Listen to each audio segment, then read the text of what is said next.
previously on Ballz. On the line right now is a superstar of note. I think it's 9 Boston marathons. Yeah, he's a world champion. Yeah, 9 Boston marathons. Wow. And then silver medal this past week at the Paralympic Games. It's the one and only Ernst van Dijk. How you doing, Ernst? Welcome to Ballz Visual Radio. Thank you very much. Ernst, back in South Africa, what a brilliant performance by you. Will be the end of the Paralympics. We couldn't chat to you at all, so it's an absolute privilege. I know that there was a bit of a situation where you and Oscar and Natalie weren't allowed to talk to the media, but I would imagine that you've been inundated with calls following your brilliant performance there. Lots of excitement around your silver medal in the H4 hand cycling road race. Yeah, it was a great race. We unfortunately didn't get televised live because it's very expensive to broadcast road cycling, and they'd rather do a highlights package. So not a lot of people saw me racing. Such a pity. I went shopping today, and a lot of people went, "Why weren't you at the Paralympics?" And I'm like, "I want a silver medal." But it was an incredible race. Racing a guy like Alex Zanardi, coming from the motorsport background, it was phenomenal. I mean, I've known him since he started racing, and he's improved a lot in the last 3 years. And we've always known, a top race car driver, especially in Formula One, they're physical beings. There's something special about them. And Alex has proved it once again. Within 4 years, he's one of the best, and very crafty guy. We had a great race, and in the end, it came down to an 8-man sprint. Very exciting. And he got the sprint. He got first in the sprint, and I got second. Very happy about it. Listen, it sounded like an extraordinary race. We read all about it. There's one thing I really, really wanted to ask, Ernst. When you're sort of getting into, as you say, 8-man sprint, how do you guys manage to pass each other? Because it seems as though if you do, you're going to lock wheels or knock each other over. How difficult is it to pass? It is very difficult. And I wasn't feeling well the night before the race. So most of the race, I conserved my energy and I hung around the back. And with about 2K to go, I moved to the front because I knew there was a 180 bend before we head to the home finish, and it was quite a tight bend. And I knew it was going to get rather nasty. So I went to the front. I knew, it's possible that somebody's going to come past me, maybe another guy, but there was the bronze. So I went for it, and fortunately only Alex came by me. And there was a bit of a wheel-lock behind us, and some guys were very, very angry after the race. And tell us a little bit about the circuit. Tell us about Brands Hatch. Obviously, we know it as a motor racing circuit, but for hand cycling, what was it like for you? It was very tough, When you got a couple of thousand horsepower pulling you up those hills, it probably doesn't matter. But when you're doing it with your arms, after about 6-7 laps, it started to hurt. We did an outer loops outside of the circuit as well, which was about 4K, and then we did 4K on the inner loop on the circuit itself. And I think with over the race distance of 65K, we climbed almost 2K overall elevation. So it was quite a bit of climbing. But it was short, short hard bursts. It wasn't a long drag like an Alpe d'Huez going up a mountain. It was like short, steep bursts. And then one moment you're going 15K an hour, and the next one you're going 75K an hour, 100 meters further down the road, because it's so up and down, up and down. So it took its toll.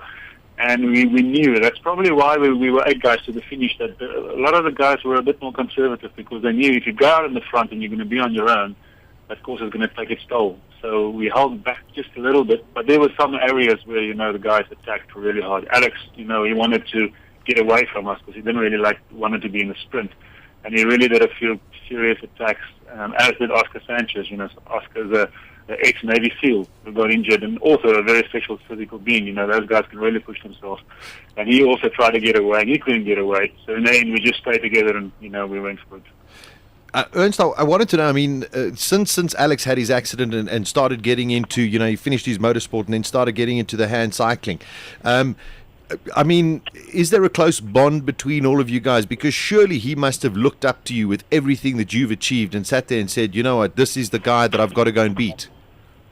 Yeah, I saw him the first time in Italy in 2009. Just as he started racing, he came around with a contraption of a bike, and I went over and I talked to him and I said, we'd love to help you with getting a better bike. And he's such a crafty guy. He just went his own way. But we befriended each other early. And a lot of, most of us, we get along. Besides the Dutch, we get along pretty fine. The Americans and myself and Alex and a few other guys. the Belgians. We're all good friends, and the Dutch now are kind of on their own mission. But anyway, yeah, we still get along.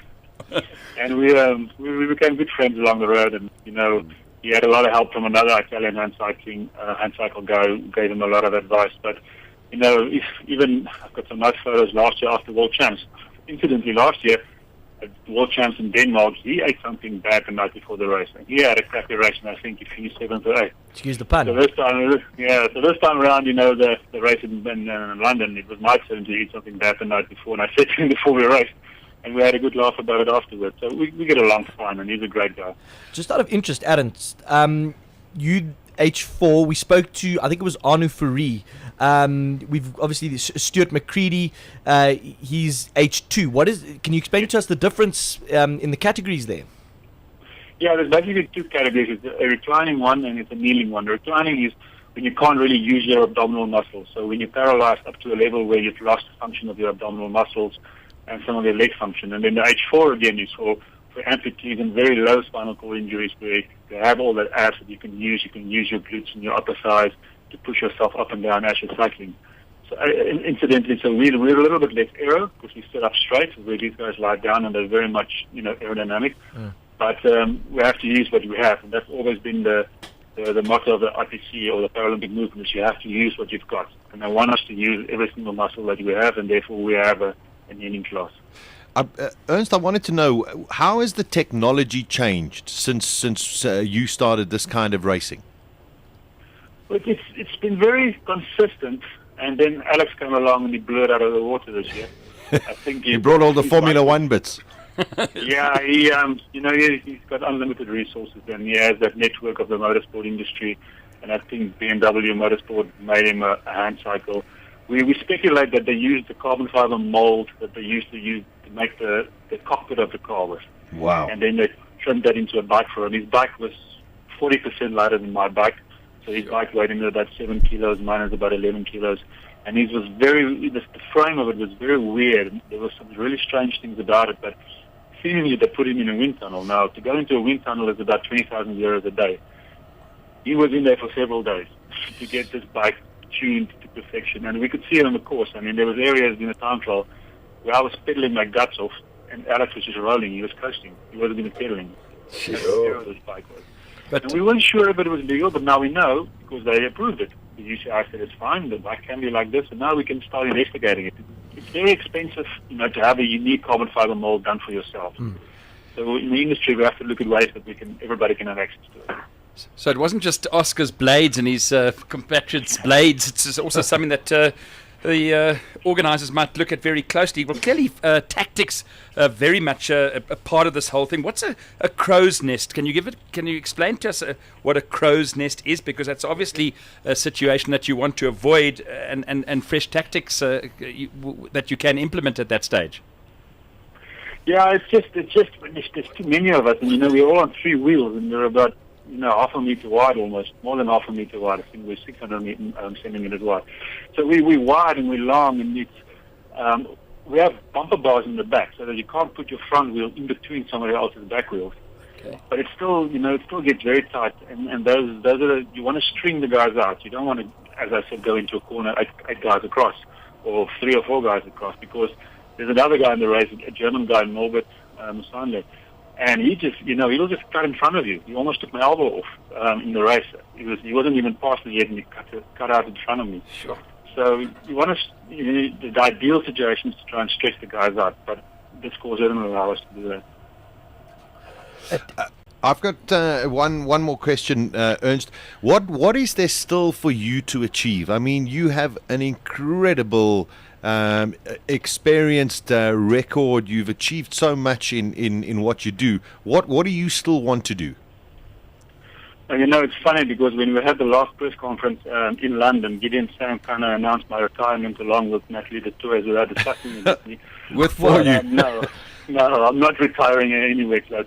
Now, my business, Enable Sport, also distributes sports equipment for the disabled worldwide. And as long as I'm racing, I keep contact with that clients of mine, and I build new relationships, and I talk to new federations and new countries, and I build the business. So as long as I'm competitive and as long as I'm doing well and bringing the medals, I'm going to keep on doing it. I do it because I love it. I don't do it because I want to achieve something. I enjoy being fit. I enjoy training every day. I enjoy researching our opponents and doing it. It becomes a way of life. And I love this way of life. Well, you've certainly come a long way. I remember seeing you at the University of Stellenbosch's gym when you were, I think you used to work there, didn't you?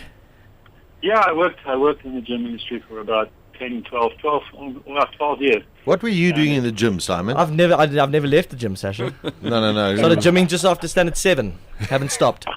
Ernst, He's a funny creature in the gym. Ernst, I'll send you a picture of Simon. You tell me if he's been to But I remember Ernst was always, obviously in his wheelchair at the gym, and that's when you were starting to make a name for yourself. Yeah, that was long ago, and it takes a very long time for some of us to actually get somewhere and build up a career and become successful.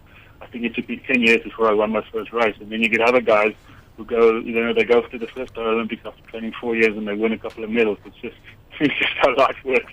Are you still living in Stellenbosch? No, I've been living in Paarl for quite some years. I think 10 years now that I'm living in Paarl already. It's a little bit personal, Simon. Oh, you can ask. No, you can't ask where he's living.